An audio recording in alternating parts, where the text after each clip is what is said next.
Hadirin jemaah salat Isya Masjid Al-Fida kemudian Allah Subhanahu wa taala. Kita memuja-muji Allah atas segala karunia yang diberikan kepada kita. Apa yang kita tahu maupun apa yang tidak kita sadari. Karena hakikatnya banyak sekali di antara karunia Allah itu yang tidak mau kita sebutkan. Padahal dia setiap hari kita nikmati. Tapi di antara karunia itu ada juga yang kita tahu. Dan yang kita tahu itu lebih kita syukuri lagi karena kita sadari dia ada pada diri kita. Di antara yang kita ketahui itu adalah kita diberikannya kehidupan dan diberikannya kesempatan untuk memperbaiki hidup itu dengan ditakdirkannya kita masuk di bulan Ramadan ini. Karena Ramadan ini adalah satu bulan istimewa, bulan yang dibukakan semua pintu surga dan ditutup satu bulan, dikunci semua pintu neraka, tidak satu bulan yang terbuka. Wanada munadi dalam hadis Nabi dikatakan dipanggil, ya bagi khair takbil, ya bagi syar tafsir. Wahai orang-orang yang punya niat baik, segera laksanakan kebaikan itu. Wahai yang masih punya niat jahat dalam hatinya, maka hentikanlah segera. Dan kata Nabi, walillahi muttaqa'u minan nar. Dan Nabi dan Allah Subhanahu wa taala punya banyak pengampunan di bulan ini dari kita. Maka ini adalah karunia bagi kita. Mudah-mudahan bisa kita manfaatkan sebaik-baiknya. Dan sudah berlalu 16 hari dari kita. Ini sudah malam ke-17, sudah lebih dari setengah. Mudah-mudahan yang setengah itu semuanya Allah terima amal kita. Dan mudah-mudahan yang setengah lagi, kurang dari setengah yang akan kita hadapi ini, kita bisa lebih serius. Karena tidak setiap saat Ramadan datang, dan belum tentu tahun depan kita masih punya kesempatan lagi untuk menikmati kemewahan spiritual seperti ini. Bapak Ibu yang dirahmati Allah, selawat kita kirimkan kepada Nabi kita yang mulia, Allahumma sholli ala Muhammad wa ala ali Muhammad. Kita berhutang kepada beliau, berhutang budi dahulu maupun di masa yang akan datang. Yang dahulu adalah karena jasa beliau, dengan wasilah beliau tahu tentang agama ini, lepas kita dari jerat kesesatan, di antara kita dari itu hidayah. Bisa kita Islam pada hari ini, padahal kita tinggal di negeri yang jauh sekali dari tempat Islam itu turun. Bahkan negeri kita ini menjadi tempat, salah satu tempat kaum muslimin paling banyak secara jumlah. Di kemudian hari pun kita terhutang kepada Nabi karena di hari ketika tidak ada yang bisa menolong kita, Nabi akan bersujud di hadapan Allah SWT di bawah arasy Allah, memuji Tuhan yang Maha Mulia itu. Lalu kemudian dikatakan beliau akan sujud itu selama satu Jumat, artinya sepekan penuh di hari kiamat. Untuk apa? Apakah untuk kepentingan dirinya? Tidak. Nabi tidak punya kepentingan apa-apa lagi. Allah Subhanahu wa taala ridha kepada beliau. Kepentingannya itu adalah kepentingan kita. Sujudnya itu dalam rangka untuk memintakan ampunan, memberikan syafaat agar diizinkan memberikan pertolongan bagi umatnya. Ya kita ini. Maka mari kita berbanyak salawat. Mudah-mudahan kita menjadi umat yang betul-betul bisa meneladani Rasulullah SAW. Malam 17 Ramadan ini biasanya orang memperingati nuzulul Quran, dan itu juga topik kita pada malam hari ini. Bulan Ramadan sebelum dia menjadi bulan puasa, kita kan menyebut Ramadan itu bulan puasa. Tapi sebelum menjadi bulan puasa, dia sudah menjadi bulan Quran. Bahkan itulah status utama Ramadan. Karena sebenarnya di awal-awal dulu Ramadan bukanlah bulan suci. Kalau kita baca Quran, bulan suci itu cuma 4 dulu. Inna iddatash syuhuri indallahi 12 syahra fi kitabillahi wa ma khalaqas samawati wal ardh minha arba'atun hurum. Dzalika dinul qayyim dan seterusnya. Allah mengatakan sejak Allah ciptakan langit dan bumi, dia tetapkan bilangan bulan adalah 12 setiap tahunnya. Di antara bulan yang 12 itu ada 4 bulan suci. Jangan engkau zalimi dirimu di bulan-bulan suci itu, dan itulah ketentuan yang tegas dari Allah SWT.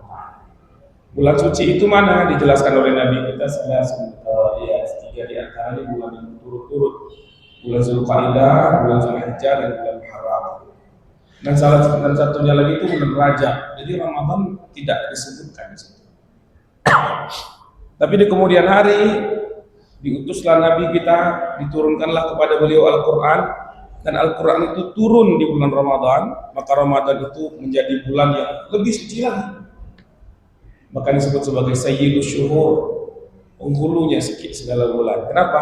Karena bulan ini berat kandungannya. Dan oleh sebab itulah di dalam bulan Ramadan ini saking mulianya dia, ada kewajiban yang sepanjang bulan itu dibebankan kepada umat yang beriman. Bulan Muharram tak ada ibadah wajib. Bulan Zulqa'dah tidak ada juga. Bulan Dzulhijjah ada ibadah haji, tapi tidak sepanjang bulan.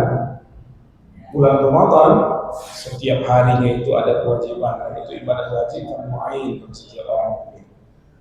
Inilah tingginya bulan Ramadan. Tapi puasa itu sendiri baru diwajibkan di tahun kedua Hijriah. Maka status Ramadan itu adalah bulan Quran. Dalam Quran sendiri kan dikatakan syahrul Ramadan alladzi unzila fihi Quran. Bulan Ramadan itu adalah bulan yang di dalamnya diturunkan Quran. Quran ini Bapak Ibu sekalian adalah satu hal yang sangat besar. Allah mengatakan ini qaulan tsaqila, inna sanulqi 'alaika qaulan tsaqila. Sesungguhnya kami akan segera menurunkan kepada kalian perkataan yang berat. Berat apa? Berat tanggung jawabnya, berat isinya, berat konsekuensinya. Dan untuk menyampaikan perkataan yang berat yang merupakan kalam dari Allah yang Maha Suci itu, Allah memilih orang yang paling sanggup untuk memikulnya. Dipilihkan Nabi yang paling baik di antara semua Nabi. Nabi itu sudah makhluk Allah yang paling baik. Ada 124.000 sepanjang zaman ini Nabi yang ada. Di antara Nabi itu ada para Rasul, lebih baik lagi. Nabi-Nabi terpilih. Di antara para Rasul itu ada lagi para ulul azmi minar rusul, yang paling kuat azam dan tekadnya dalam menyampaikan dakwah. Di antara itu yang paling mulia adalah Nabi Muhammad SAW. Ini sudah inti dari segala macam inti. Dialah yang sanggup untuk memikul beban, memikul amanah Quran itu. Kenapa? Karena kata para ulama kita berdasarkan kajian istiqra mereka, memang dalilnya banyak, tapi dipadatkan bahwa Nabi kita itu punya sifat siddiq. Dia jujur, terpercaya, sehingga tidak mungkin kalau datang wahyu kepada dia diubah-ubah. Maka wahyu itu asli sampai sekarang. Apa yang dibaca imam kita, itu juga yang dibaca orang 1400 tahun yang lalu, tak ada ubahnya.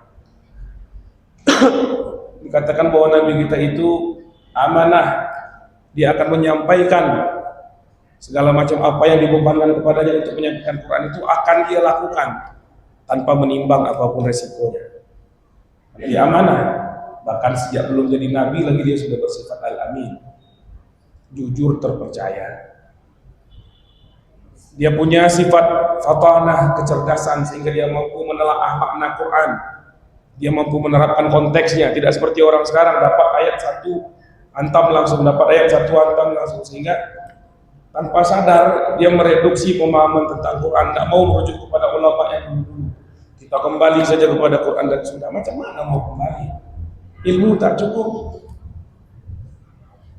Tapi Nabi dengan kecerdasannya dia mampu mengkontekstualisasi ayat. Oh, kalau ini yang diterapkan. Kalau begini kondisinya, ini pendekatannya. Kemudian Nabi juga punya sifat tabligh, sehingga Nabi tidak membiarkan Al-Quran itu menjadi konsumsi kalangan elit. Nabi menyebarkan sampai semua orang tahu, seluas-luasnya Al-Quran itu dibukakan, pengetahuan itu diajarkan kepada siapa saja, sehingga kita lihat bahkan di antara para sahabat Nabi yang merupakan ulamanya kaum muslimin itu, orang-orang yang paling mendalam pengetahuannya, mereka ada yang dari kalangan fakir. Jadi status sosialnya sebenarnya rendah, tapi dia kemudian naik. Kenapa? Karena ilmunya tinggi. Nah, jadi kata Allah, inna akramakum indallahi atqakum. Bapak Ibu yang dirahmati Allah Subhanahu wa taala, Quran inilah yang membuat berat bobot Ramadan tadi. Tadi kita katakan Quran itu qaulan tsaqila, dia dari Allah taala, diturunkan untuk menampungnya itu perlu satu sosok yang sangat agung, itulah Nabi Muhammad SAW. Untuk mengantarkannya pun butuh utusan yang kuat. maka dipilihlah Jibril alaihissalam. Malaikat itu dalam Quran dijelaskan mereka uli ajnihati, masdar, wasulasa, urba. Mereka adalah makhluk bersayap, sayapnya 2, sayapnya 3, sayapnya 4, ada yang lebih. Tapi apakah malaikat yang punya sayap sedikit itu yang disuruh? Tidak. Yang disuruh oleh Allah untuk mengantarkannya adalah Jibril, malaikat yang punya 600 sayap. Jibril yang pernah dilihat oleh Rasulullah SAW 2 kali dalam bentuk aslinya. Satu ketika Mi'raj, satu lagi ketika Nabi sedang berada di satu puncak bukit lalu mendongak ke atas karena dipanggil oleh Jibril, ya Rasulullah. Dia mendongak lalu terlihatlah Jibril memenuhi semua ufuk. Bapak Ibu pernah melihat sesuatu yang penuh segala langit itu oleh dia? Kalau kita melihat yang seperti itu, mati berdiri kita karena takut, ya kan? Tapi itulah Jibril, begitu keagungan pengantarnya risalah ini. Jibril itu saking besarnya, Ibnu Katsir menjelaskan ketika Allah menghukum kaum Nabi Lut, kaum yang pertama kali jadi LGBT itu, kan Allah mengatakan waja'alna 'aliyaha safilaha, kami jadikan bagian atas bumi itu terbalik ke bawah. Kata Ibnu Katsir, yang mengeksekusi itu Jibril. Dia ambilnya bumi itu dengan ujung sayapnya diremasnya, dibalikkannya. Jadi bumi ini bagi Jibril kecil saja. Bapak Ibu punya sawit 1000 hektar, bagi Jibril itu seujung sayap saja. Tidak ada harganya. Itulah utusan terhebat itu yang mengantar. Maka Al-Quran itu penuh dengan keagungan. Oleh sebab itu waktu turunnya Quran menjadi waktu yang agung juga. Itulah di Ramadan. Inna anzalnahu fi Lailatul Qadar. Inna anzalnahu fi Lailatul Mubarakah. Sesungguhnya kami turunkan Quran itu di malam Qadar. Lailatul Qadar itu di Ramadan, di 10 yang akhir. Kalau Lailatul Qadar itu di 10 yang akhir, kenapa nuzul Quran kita peringati malam 17? Kan itu pertanyaannya. Karena Quran turun berproses, ada tahap-tahapan turun Quran. Imam Zarqani mengatakan turun Quran itu satu yang pertama kali diturunkan dari sisi Allah Subhanahu wa taala seluruhnya, lalu disimpan di dalam Lauhul Mahfuz. Innahu laqur'anul karim fi lauh. Sesungguhnya itulah Qur'anul Karim di Lauhul Mahfuz. Apa itu Lauhul Mahfuz? Kitab induk. Kitab induk itu agak payah pula kita menalarnya karena kita ini hidup di zaman digital. Nah, kita katakan saja itu server datanya Allah Subhanahu wa taala. Apapun firman Allah, apapun ketentuan Allah, semuanya disimpan di Lauhul Mahfuz. Itu kapan waktunya? Entahlah, tidak tahu kita kapan itu waktunya. Lalu tahapan yang kedua adalah turunnya Quran dari Lauhul Mahfuz itu ke satu tempat di langit dunia yang namanya Baitul Izzah. Baitul Izzah itu di langit dunia. Turun Quran itu keseluruhannya. Inilah yang disebut Inna anzalnahu fi Lailatul Qadar. Jadi peristiwa yang terjadi di malam Qadar, malam kemuliaan itu adalah turunnya Quran secara keseluruhan sekaligus dari Lauhul Mahfuz ke Baitul Izzah. Jadi yang tadinya dia di sisi Allah Subhanahu wa taala, dia turunkan mulai mendekat. Itulah dia di bulan Ramadan. Lalu malam 17 itu apa? Nah, itu turun yang ketiga kalinya. Ketiga kalinya adalah dari Baitul Izzah itu dijemput sedikit-sedikit oleh Jibril, diajarkan secara bertahap selama hampir 23 tahun kepada Nabi kita Muhammad sallallahu alaihi wasallam. Bapak Ibu yang dirahmati Allah Subhanahu wa taala, maka dari itu bulan Ramadan ini tidak bisa diceraikan dengan Quran. Sering saya sampaikan bulan Ramadan dengan Quran itu kalau kita pisahkan, nah dia seperti Upin tanpa Ipin, tidak bisa. Upin itu harus ada Ipinnya kan? Sama seperti Bapak Ibu biasanya di hari-hari biasa itu beli lontong. Kak beli lontong, mie-nya aja, itu bukan beli lontong, itu beli mie kuah. Lewat sate di depan kita beli bang, beli sate, ketupatnya aja, itu bukan sate. Maka Ramadan tanpa Al-Quran seperti itulah kira-kira. Karena spiritnya Ramadan adalah Quran, karena rohnya Ramadan adalah Quran. Karena dahulu sejarahnya terangkatnya Ramadan ini menjadi bulan suci mulia adalah karena peristiwa turunnya Quran. Oleh sebab itu Maka mari di hari-hari yang sedikit lagi tinggal ini, mana-mana yang belum khatam Quran, khatamkan. Mana-mana masih banyak bacaan-bacaan lain, kita tinggalkan dulu. Karena Imam Darul Hijrah Imam Malik rahimahullah ta'ala, imamnya kota Madinah, gurunya Syafi'i, beliau itu kan ahlul hadis. Sebelum lahir lagi Imam Bukhari dan macam-macam yang lainnya, dia sudah bikin kitab Al-Muwatta, kitab hadis yang sahih. Apa yang dilakukan? Dia punya banyak materi, banyak pengajian, tapi pada bulan Ramadan biasanya pengajiannya dia khususkan untuk membahas Quran. Yang lain besok dululah, bulan lain masih bisa. Muridnya Asy-Syafi'i, Imam Syafi'i, apa boleh yang dia lakukan? Dia mengkhatamkan Quran selama Ramadan itu 60 kali.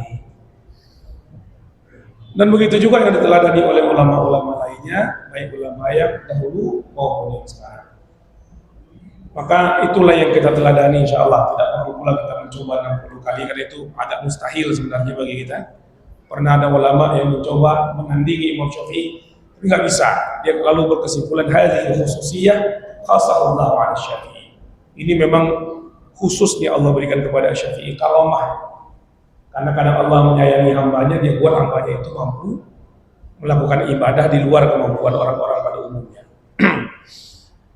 Seperti Imam Ahmad, muridnya lagi. Gimana caranya kita membayangkan orang yang sholat sunnah 300 rakaat sehari semalam? Kan bayang. Macam nggak ada kegiatan lain, sementara kegiatannya banyak. Dan sholatnya bukan model sholat yang seperti pecah rekor dunia itu, 7 menit 23 rakaat itu. Baik, warahmatullahi wabarakatuh. Mari kita mendekat kepada Quran. Ramadan tinggal sedikit lagi. Mari kita ambil roh Ramadan itu. Mari kita dekap spirit Ramadan itu. Spirit Ramadan itu adalah Quran. Baca Quran, Iqra'ul Quran, kata Nabi, fa innahu ya'ti yawmal qiyamati syafi'an li ashabihi. Bacalah oleh Quran. Quran itu nanti akan menjadi pemberi syafaat bagi para sahabat di hari akhirat. Nanti pada Quran itu datang dibaris-bariskan orang, taqdumuhu suratul Baqarah wa suratul Ali Imran hajjan sahibihi. Datang surat Al-Baqarah dan Ali Imran itu dibelanya para ahli-ahli surat dua itu. Kok surat Al-Baqarah dan Ali Imran? Karena memang itu surat yang paling panjang dan hampir 80% hukum syariat itu ada di sana. Maka orang yang mengamalkan surat yang dua itu, insya Allah mengamalkan hampir semua dari Quran. Rasul juga bersabda, khairukum man ta'allama al-Quran wa 'allamahu. Yang paling baik di antara kamu adalah yang belajar Quran dan yang mengajarkan Quran. Maka mari kita belajar. Oh, kan bacaan saya sudah bagus. Quran tidak cuma dibaca. Quran itu dimengerti, dipahami, disimak rahasia-rahasia di baliknya, didalami, dihafalkan. Banyak lagi PR kita kepada Al-Quran. Bahkan para mufassir sendiri pun mengatakan bahwa mereka belum lagi mengetahui Quran. Bagaimana kita bisa mengatakan kita sudah khatam dari Quran? Dan yang terakhir, Bapak Ibu semua, kita ini harus paham bahwa kita orang zaman akhir. Umur kita pendek, Pak. Umur kita pendek. 70 itu sudah tua. Nabi kita cuma dapat umur 63 tahun. Sudahlah umur kita sedikit, tenaga kita lemah. Sedikit-sedikit kita ini letih. Hidup kita kebanyakan untuk tidur, ya kan? Kalau kita tidur 8 jam sehari itu sudah sepertiga hari. Nah, kalau ada ibu umur 60 berarti sudah tidur 20 tahun. Belum ketiduran kan? Belum tidur-tiduran. Waktu kita untuk kita bercerita-cerita entah apa-apa dengan teman kita yang tidak ada gunanya itu banyak juga. Waktu kita ngopi rame panjang, waktu kita macet-macet di jalan banyak, waktu ibadah kita tipis. Sholat kita sebentar, panjang imam sedikit, protes kita. Ya kan? Yang sedikit itu pun banyak diantaranya yang kita riak, yang sibuk kita foto-foto ya gitu.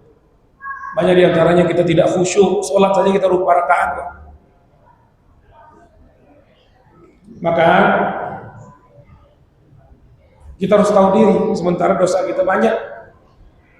Dosa kita banyak. Kita lihat HP. Lihat HP ini, nengok waktu sholat jam berapa. Keluar gambar cewek dulu iklan, ya kan? Buka aplikasi hadis, keluar dulu iklan pinjaman online. Banyak betul. Kita ke jalan, kita mendengar apa yang tak perlu kita dengar, kita melihat apa yang tak pantas kita lihat. Real kita banyak kesalahan kita kepada orang-orang tinggi. Isu berseliweran di zaman yang kita sebut information overflow, zaman kelimpahan informasi. Dan kita punya syahwat sangka yang tinggi, dosa kita banyak. Sementara umur tak cukup. Kalau ada di masjidnya umur 80 sudah senior betul. Masa Nabi Adam umurnya 1000, maka umur 80 itu masih sedang lucu-lucunya. Belum tua lagi. Masih jauh betul dari ajal. Kalau kita sudah dekat. Maka oleh sebab itu kita butuh leverage, kita butuh percepatan amal. Ramadan membantu kita untuk itu. Amal kita dilipat gandakan. Ada Lailatul Qadar, ada pengampunan dari dosa, dan Quran sebagai roh dari Ramadan untuk membantu kita. Saya sampaikan satu hadis Nabi kita bersabda, nanti kalau kita masuk surga, amin, insyaallah kita masuk surga, amin, dihimbau kepada orang yang membaca Quran, Iqra wartaqi warattil kama kunta turattil fid dunya.